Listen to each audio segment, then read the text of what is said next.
হ্যাঁ এভরিওয়ান, আসসালামু আলাইকুম। কেমন আছেন সবাই? অনেক দিন পর আবার ভয়েস ওভার দিয়ে ভিডিও করলাম। আজকে আলু দিয়ে মুরগির পাতলা ঝোল করব। প্রথমে আমি মশলা বানিয়ে নিচ্ছি। একটি বাটিতে আদা রসুন বাটা, হলুদ, মরিচ, ধনিয়া পাতা, গরম মশলার গুঁড়ো পানি দিয়ে মিশিয়ে নিয়েছি। এখন একটি কড়াইতে তেল দিয়ে দিয়েছি। তেলে কয়েকটা গরম মশলা দিয়েছি, পেঁয়াজ কুচি।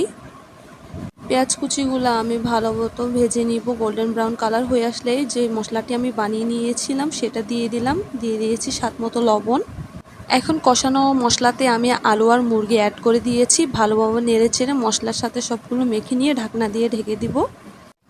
এ পর্যায়ে তেলটি যখন উপরে ভেসে উঠবে আমি আবার ভালো মতো নেড়ে চেড়ে দিচ্ছি। ভালো মতো নাড়াচাড়া হয়ে গেলে এখন এখানে আমি 1 কাপ পরিমাণ মতো পানি অ্যাড করে দিব। যেহেতু এটা মুরগির পাতলা ঝোল, এখানে পানিটি একটু বেশি করেই দিলাম। ভালো মতো নেড়ে চেড়ে ঢাকনা দিয়ে দিব। এই যে মাংস যখনই এরকম বলক চলে আসবে, এখন 1 চা চামচ গরম মশলার গুঁড়ো অ্যাড করে ভালোভাবে মিশিয়ে নিব। তৈরি আমাদের মুরগির পাতলা ঝোল।